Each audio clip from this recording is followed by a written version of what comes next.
next team on our list, and I think that this one might go a little different because there are some things that need to be addressed about this team and about probably the most important player on said team. Again, we are in our off-season program. We call it All 32. If you guys are just tuning in for the very first time, what we do is we go over a team in the NFL. We we review the 2024 season, and then we go into this 2025 off-season, the NFL draft, and then we give our predictions for the 2025 season. And this episode, we are going to go into the Los Angeles Rams. The reason why I said this is going to be a little bit different is because there's just some major news going on around Matthew Stafford currently, which it feels like it's getting a little swept under the rug in ways by people who are fans, maybe, or people who just like the Rams in general. And I wanted to address kind of a career injury timeline of Matthew Stafford, because I think it kind of does play a little bit into this, where in 2018, he had tiny fractures in his back. Um, I'm not a doctor. That just doesn't sound too great to me. Um, in 2019, he had a non-displaced fracture in his spine, causing him to miss 6 games and was placed on injury reserve. So that was the 2019 injury where he broke his back, actually. And then 2020, where it's a little, I don't think it's as hyper focused on his back, but partially torn UCL in his right thumb, torn ligament in his left elbow, cartilage damage in his 8th rib, a knee injury, and a sprained right ankle. I mean, he was beat up, clearly. He played through that too. He started 16 games that year. Yeah, I mean, he's an animal. And then in 2022, the spinal cord contusion, he sustained that spinal cord contusion in week 11, which led him to be being placed on IR and then ending his season.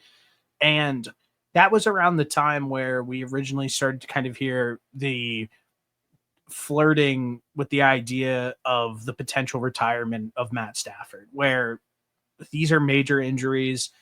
Can he continue to play with these said injuries? And then obviously he continued to play still through 2023, 2024, and now we're about to be into the 2025 season. The next thing that I wanted to say was this offseason, when Stafford was so adamant on getting a new contract, and the Rams at the time felt reluctant to give him said contract and allowed him to go out and seek if it was an opportunity for them to potentially trade him. And there was Giants rumors, Raiders rumors, the entire nine. And looking back on that, they ultimately re-signed him for a 2-year, $84 million extension. But looking back on that, at the time, they have the most access to his medical records as of this point, because all of these major back injuries happened before and then during his time with the LA Rams, and then now feels like they probably have all of that information gathered up. Do you think that potentially played a role into the reasonings why we were hearing so much buzz about a potential Stafford and the LA Rams like divorce in the offseason? Yeah, I would assume that, and the fact that he's 37, he's not getting any younger. He's been relatively healthy the last 2 seasons. Played 15, started in 15 games and then 16 games last year. So like he's been relatively healthy from that perspective, but extending a 37-year-old quarterback, even though he's been relatively good, more so in 2023 than last year, I would certainly have concerns. But for some reason, they didn't see it as we want to restart this whole thing and move on with a different quarterback. They caved and signed a contract, but I think that the injuries have definitely played a role into the hesitation for wanting to extend him. And now going into the latest situation, training camp begins. it comes out that Stafford is dealing with back soreness and he's considered day to day. Now it has turned into he has an aggravated disc and he is receiving epidural injections to manage pain, and his status is continued to be week to week. And McVay has sat in podiums saying he'll be back on Monday, he'll be back this day, and then ultimately he still has yet to come to practice.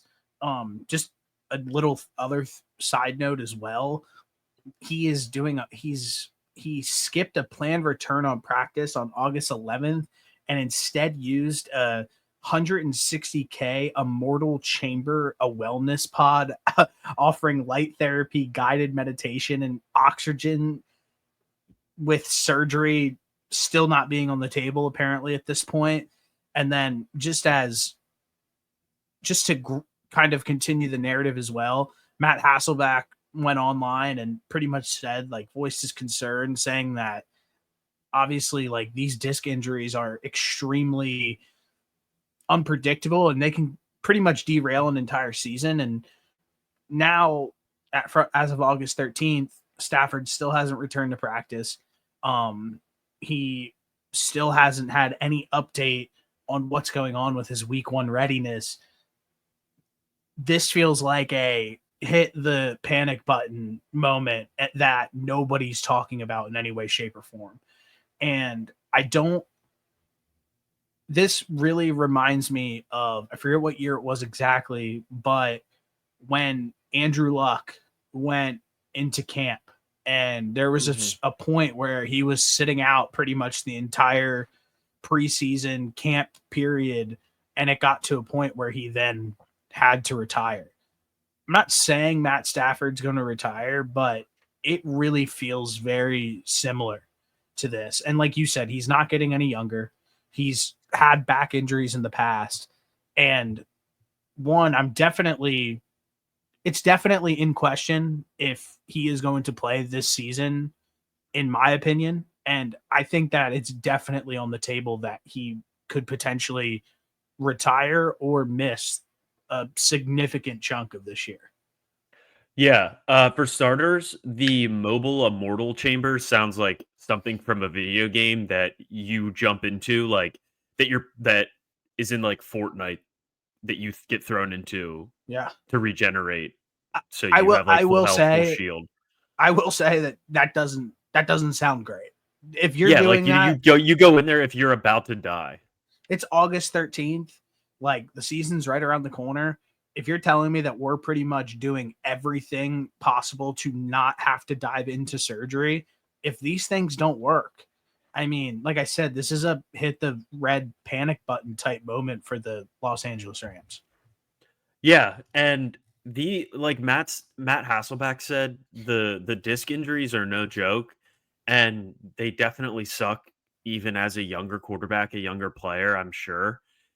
And the only thing is you're able to recover from them probably a little bit better, a little bit faster, um, more efficiently at least. And when you get to 37 and already have a history of injuries, like they just start to add up, and you're not recovering the same way that you can.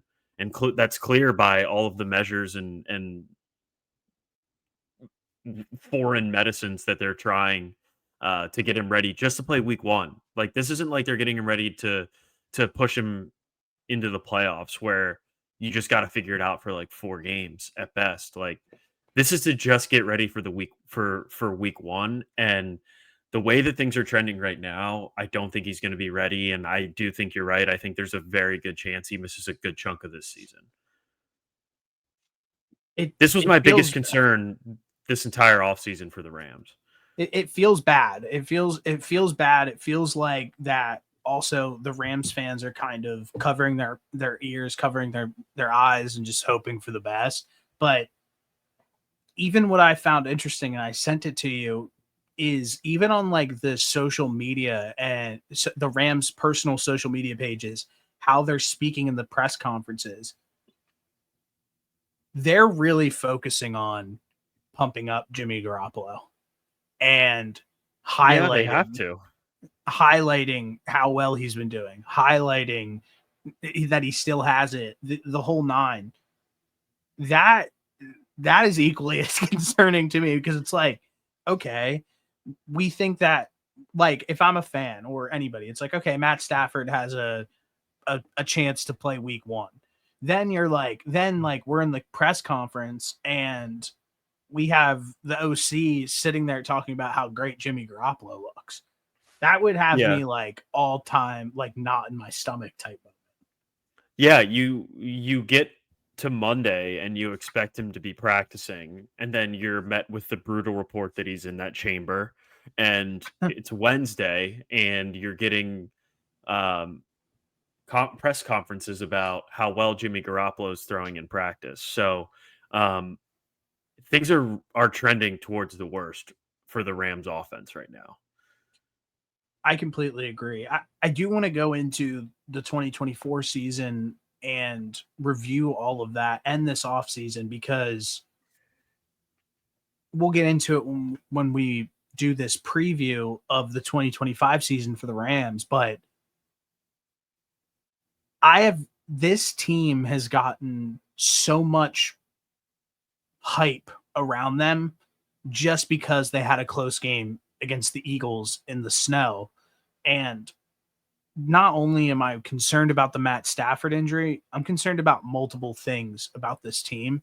And we're going to get into that in this video. I don't know how you feel. We obviously don't compare notes before this, but it sounds like you were concerned, definitely concerned because of the Matt Stafford situation. I'm definitely concerned about multiple things about this team. But before we get into that, let's get in the 2024 season. The Rams last year went 10-7, first in the NFC West, winning the tiebreaker over Seattle. In the playoffs, over the Vikings, 27-9. I'm labeling that as the wildfire game, when they had to go and play that game in Arizona and it like just put on for the city of LA. It was a cool full circle moment. It was like out of a movie almost. Yeah. And then they go to Philadelphia and lose to the Eagles 28-22, obviously giving them their closest game of the entire playoff run. But at the same time, that was a snow game. They obviously played them tough, but the Eagles went out there and completely handled business, in my opinion. So that's one of those games where everyone is pointing to that while they're talking about the Rams going into this 2025 season. They absolutely love to highlight that they gave the Eagles their closest game of the entire postseason round. Yeah, I mean, it did kind of come down to the wire, but in the back of my head, I was nervous watching that game, probably more so than any other Eagles playoff game. And obviously that's because of the score. It did come down to the wire, but pretty much throughout that game, I felt really solid about how the Eagles were playing. And then I look up at the very end and it's like, oh shit, the Rams hung around just enough to like kind of make this a game. But it was almost like a fool's gold situation where like I never thought that they would actually win. I just thought it was going to be a closer game, and No, it's the it panned playoffs. out that it panned out It's that the way. It is the playoffs. playoffs. Yeah. Like Matt Stafford was still technically healthy, but um, yeah, I don't really think this is like a game to necessarily brag about because at the end of the day, they did go 10-7, but I, I didn't ever really feel like super great about the Rams in the regular season either. Yeah, So I have some stuff, and we can get into that. They started the season 1-4 and then finished 9-3 after their bye. They obviously opened up the season pretty banged up and then got some guys healthy. And everyone is really kind of giving this team a lot of love and just kind of crowning them to win the West and the team that could beat the Eagles. But I'm extremely cautious with this because 2021, first year with Stafford, 12-5, they win the Super Bowl. 2022, 5-12, Stafford plays 9 games. 2023, 10-7, 3-6 to start, bye week, won 7 of the last 8, lost in the wild card round to the Lions. Then back in 2024, they start 1-4 and finish 9-3. First thing, the Super Bowl run was 4 years ago. Since then, there has been a very thin margin of error for this team because they're starting slow and then they're relying on these hot streaks where they could easily drop one of these games and miss the playoffs. Like it's not like they aren't running away with this division. They're not having dominant seasons. They are razor thin margins. And if they drop one of these games, they are between a wild card team and not in the playoffs at all. And then I look at someone like Stafford, who always, like we talked about it, like flirts with the idea of retirement, is always banged up.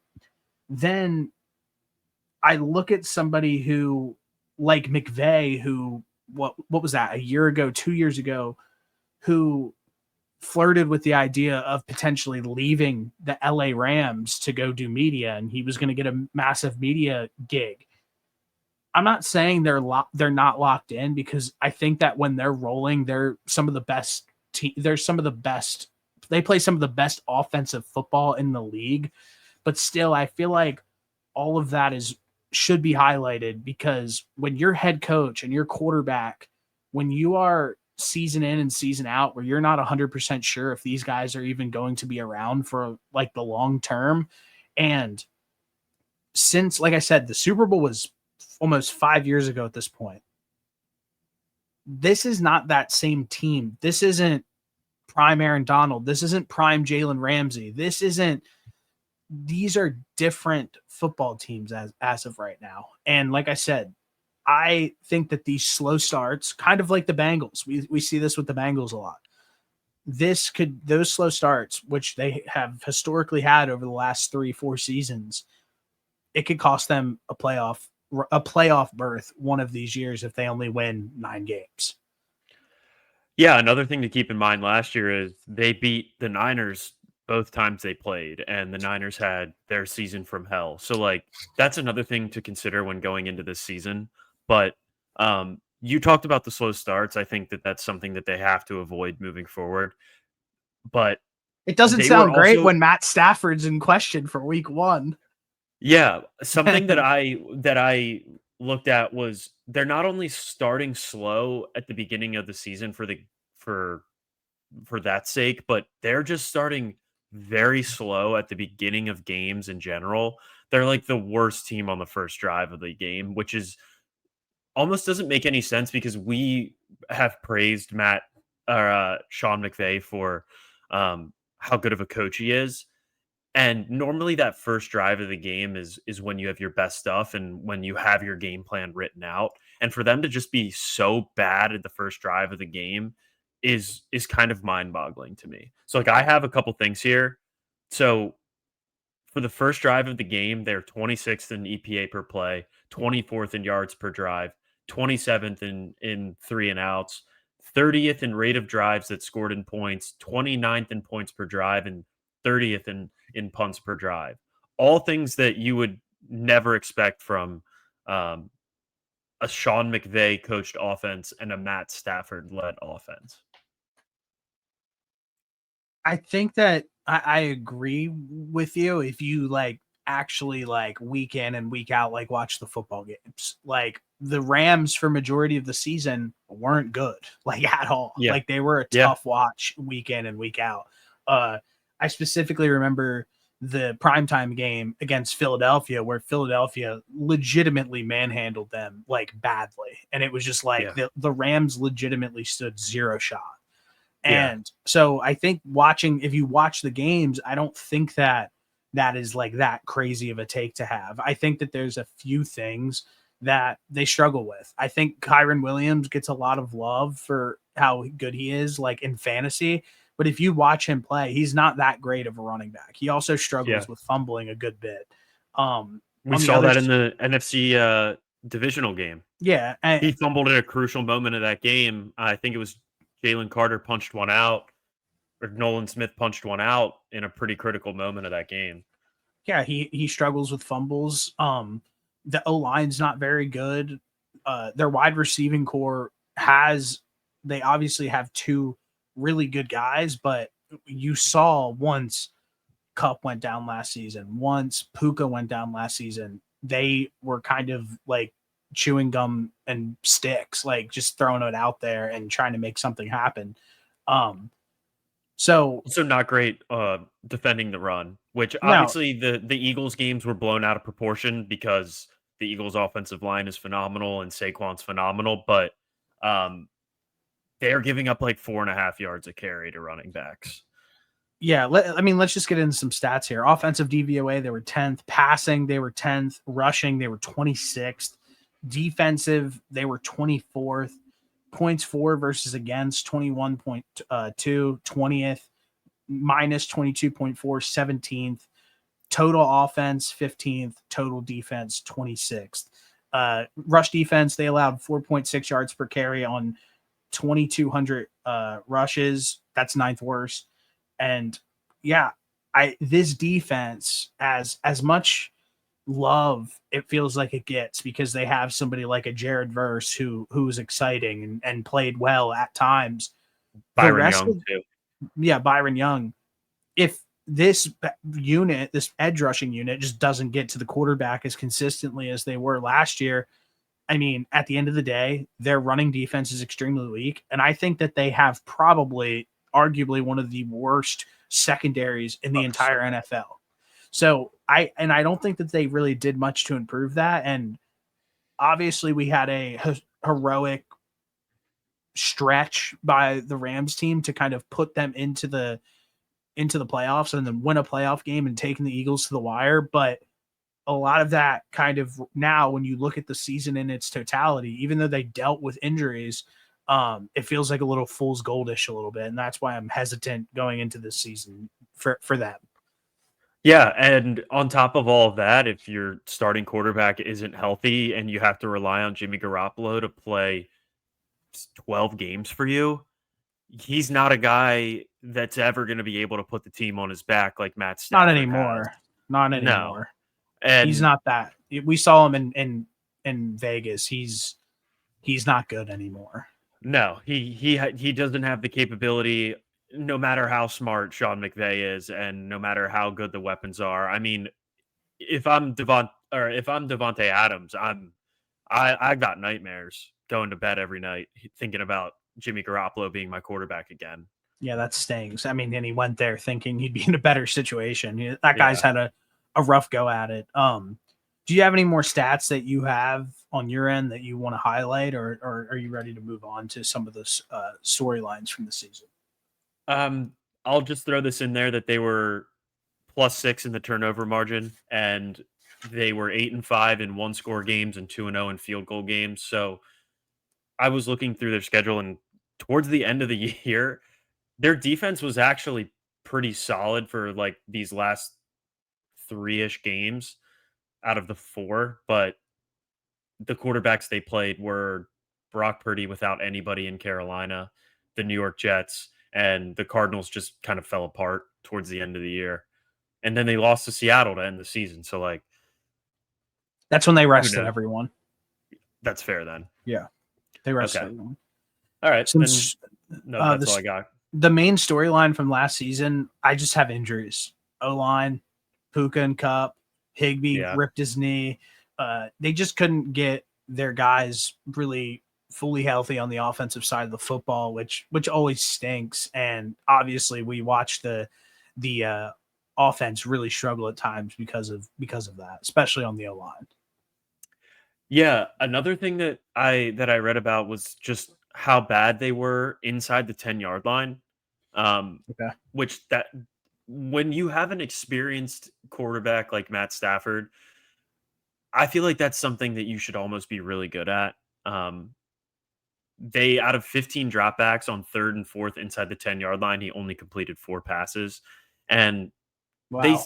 they had good receivers and decent weapons at times, but for a guy that is as smart as McVay and a guy that's as talented as Matt Stafford, that's another thing that this Rams team just had some really, really weird statistics as I was reading up about them, and that was one of them.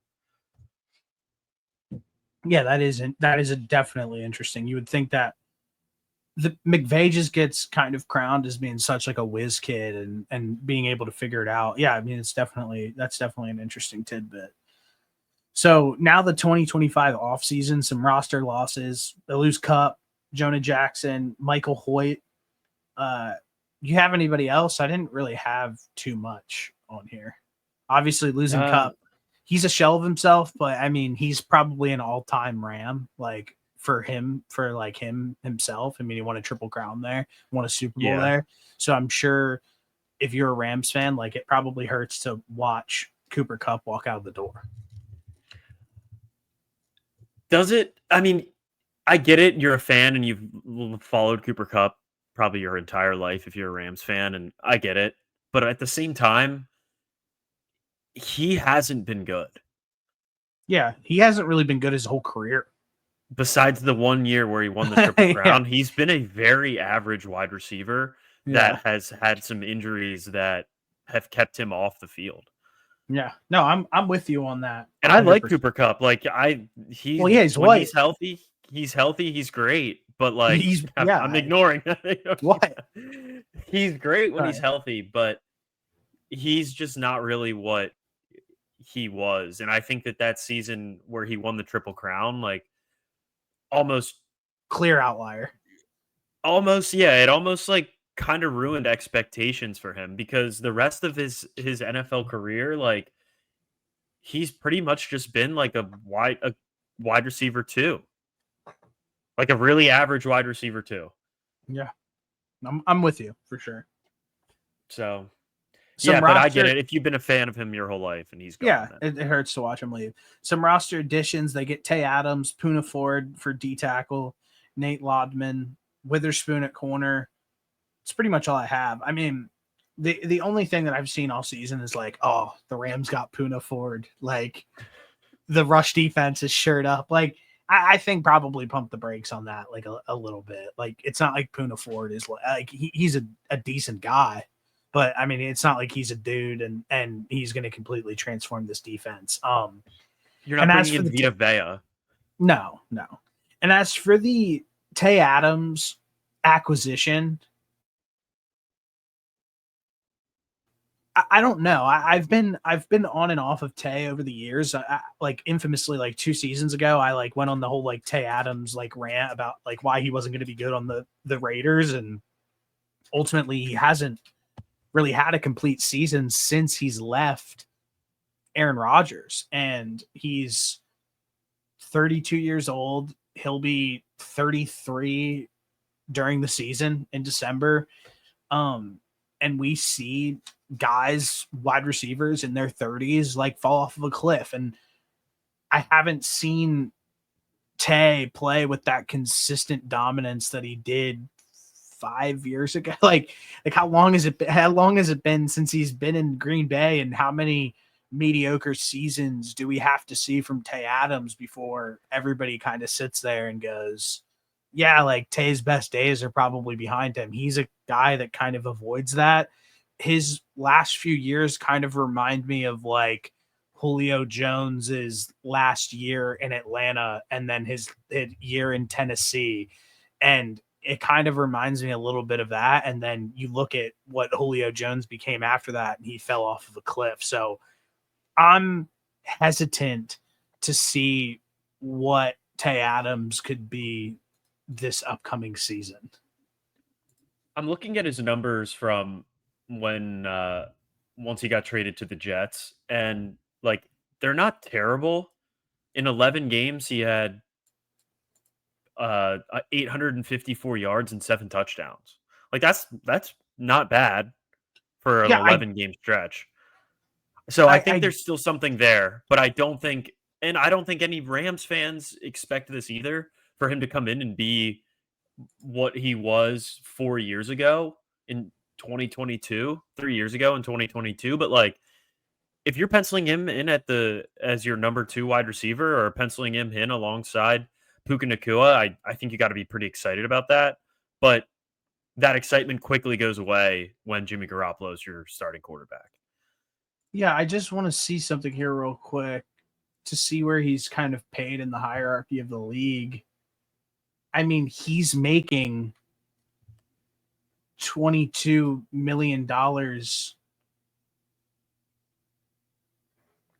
Yeah, he signed a 2-year $44 million contract that's 22 million per year. That firmly puts him in like the amount of money that like Calvin Ridley makes, Cortland Sutton makes, Devonta I think Smith, that's fair. I think that's fair. Terry McLaurin. He makes more than Chris Godwin. I honestly don't have a problem with that. I think he's getting you similar production at the wide receiver 2 position as some of those guys.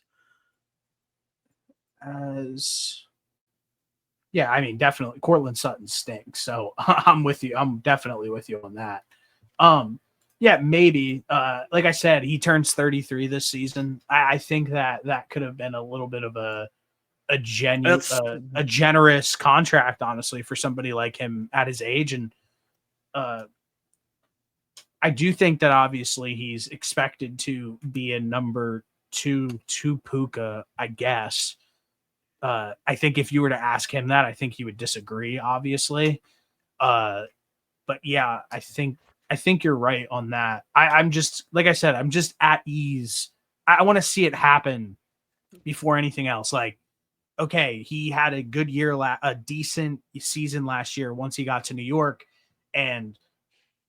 but that was Aaron Rodgers, who Aaron Rodgers was always looking at him. Those are guys who are on the same page, and I haven't seen him do it with any other quarterback. And if you think of it, it's like, if there's any other quarterback that could bring it out of him, it should be Matt Stafford. Matt Stafford gets the best out of guys. He's done it with Cooper Kupp. He's done it with Megatron, where these guys have massive historic seasons.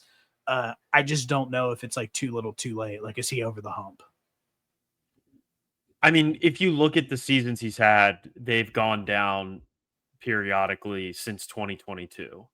And partially probably because of the quarterbacks that he's been playing with. I mean, the Raiders, he had like Aiden O'Connell and Jimmy Garoppolo again. And then the Jets, he had an older Aaron Rodgers, but I mean, he still finished with over 1,000 yards and 8 touchdowns. So, like, if you're getting that type of production I'm from not him, hearing. I don't want to hear the quarter. I hate the quarterback discourse about when you talk about wide that like that's lazy in my opinion. If you're a dominant wide receiver and a dude, like, you make it happen no matter what. You're going to get the most targets. You're going to get the most looks on the entire team. Like in these, like the one season that he had with the Raiders, he had 180 targets, 175 targets. Like, when you're getting targeted that much, like, and I know that getting a target isn't like a quote unquote catchable ball, but the amount of looks that you get as a number 1 wide receiver, it doesn't matter who your quarterback is at all. If you're dominant, I disagree, you're dominant. but that's if that's you're a dominant, conversation for another if you're day. dominant, you're dominant. I mean, we watched Malik Neighbors do it. We watched D-Hop do it all those years with the list of quarterbacks. We watched Terry McLaurin be able to overcome that. Like, if you're a dude, like, you can make things work. Yeah, but it's not like he's putting up 600 yards a season. Like, he's still giving you 8 touchdowns and 1,000 yards. Like, that's, and nobody thinks of him as a top 10 wide receiver anymore at this point. Probably he's paid in that echelon. Okay, that's the Rams' fault, not ours. But I don't consider him a top 10. I'm just saying. I'm just saying. That's all. I'm at ease with the Tay Adams signing. I'm at ease with a 32, about to be 33-year-old wide receiver. That's it.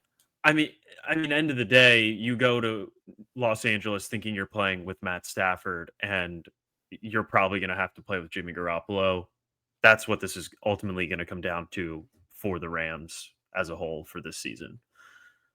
Yeah, I mean, it's definitely not ideal. I'm on the same page with you on that one for sure.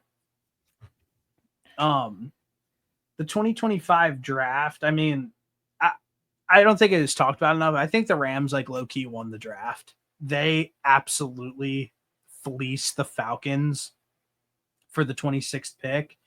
Like, they traded their 26th pick and got an additional first, and that's ridiculous.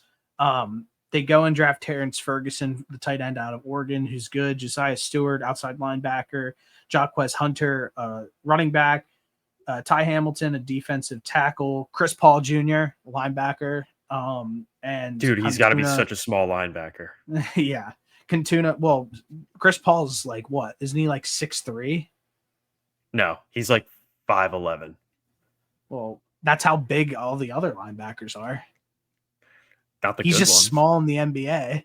And Katuna Mumford, I feel like that the Rams have kind of gotten the seal of approval that it doesn't really matter who they draft. Like they clearly have a great This goes scouting pretty well. department.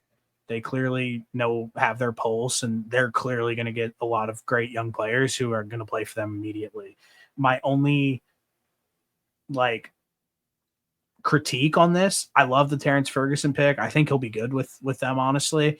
But I would probably like to see them do something with the secondary. I think that the secondary is an extremely weak unit, and they didn't even take anybody to play in the secondary in this draft. What the hell was that?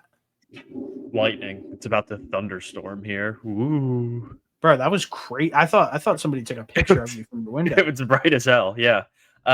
They drafted one corner, and that was in the later rounds. I'm sorry. Mumford?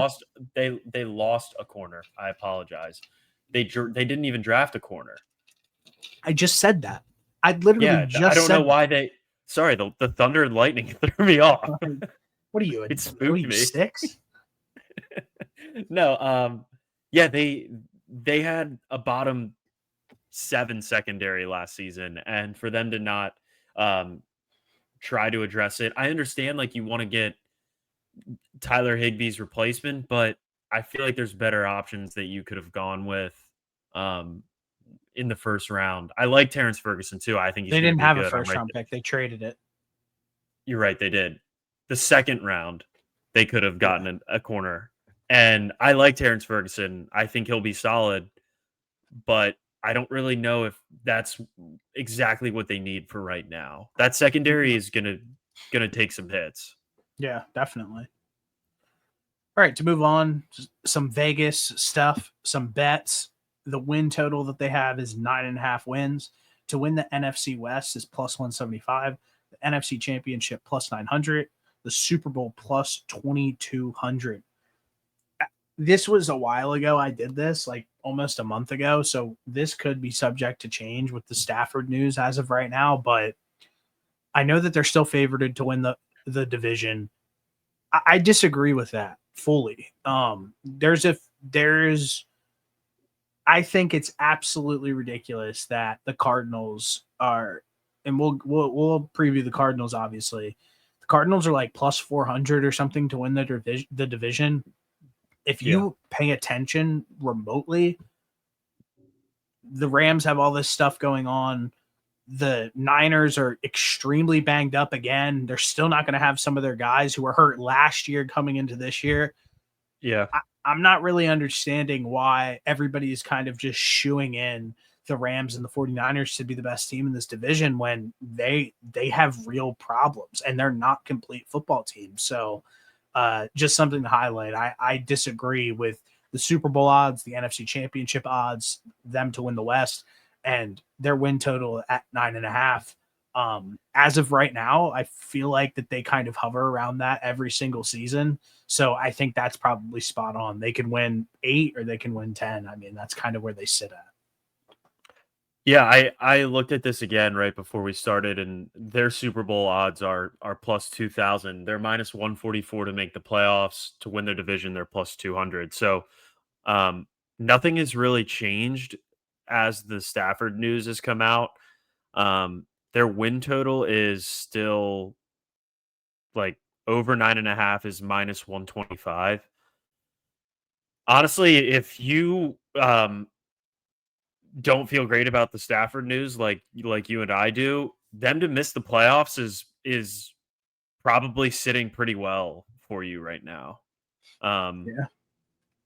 That's something that I might end up just taking here right when we get done, but all the things that we've heard lead to not a great start to this season, and I know that they've had slow starts before and battled back, but like, am I going to bank on a 37-year-old Matt Stafford with injuries to start the season to put this team on his back down the stretch again? I would absolutely not. And who knows? You think Jimmy Garoppolo is going to be the guy to take this team to the playoffs? Probably No, not. The Cardinals are going to be better. I think even with the injuries that the Niners have had, I still think they'll probably be better at the very I agree least. with that. Split a game, right? So I don't think they're a shoe in to win this division by any means. And the fact that people are just like penciling them in, blindly taking it is lazy and uneducated. And you probably haven't really been paying much attention to what's been going on with Stafford and his back. When I wrote this, I was so excited about this offense. Like I wrote down like Stafford MVP plus 2,500, Jared Verse Defensive Player of the Year plus 1,500. I put down Offensive Player of the Year Tay Adams plus Yeah. 10,000. Like Yep. Puka plus 1,600. I don't like any of that honestly anymore at all. I think that these are just kind of throwaways, and I think that the Jared Verse Defensive Player of the Year talk, you would have to he would have to have a season where this defense is finishing as a top 5 defense. I don't care what his statistics are. Like there are going to be guys on way better defenses putting on way more impressive performances, and I just don't think that it's realistic that this defense even finishes middle of the pack. So I don't think that that's a realistic bet or award for Jared Verse to win at this point in his career. Yeah, I mean, Jared Verse also didn't even lead his team in sacks. I think he had like 4.5 last year. And in order to get defensive player of the year, you're probably going to have to be up there in sacks. You're Like, I think he probably was going to have four. to have like 16 sacks. Yeah, I think he had 4.5. And there's other guys on his team with like Braden Fisk had 8.5. Kobe Turner had 8. And Byron Young had 7.5. So a few things here that I want to just get into the matchups. I just have week 3 Eagles versus Rams at Philly. I mean, they talked a lot of shit to each other this offseason. I know for a fact that the Eagles are listening to what everyone has to say about how the Rams like had them like up against the ropes, and I think that that's one of those games where I would hate to be the Rams going into that situation because the Eagles fans are going to be brutal in that stadium. Um, that's a rough game for them, I think. And then the rest advantage disadvantage, they have an international game followed by a bye, which is good, but the Rams are ranked first on the fatigue index. They have 1,700 652 miles traveled, and then weeks 15 to 17 at Detroit, short week, at Seattle, at Atlanta on Monday Night Football. I mean, that is a tough way to end the season at from weeks 15 to 16.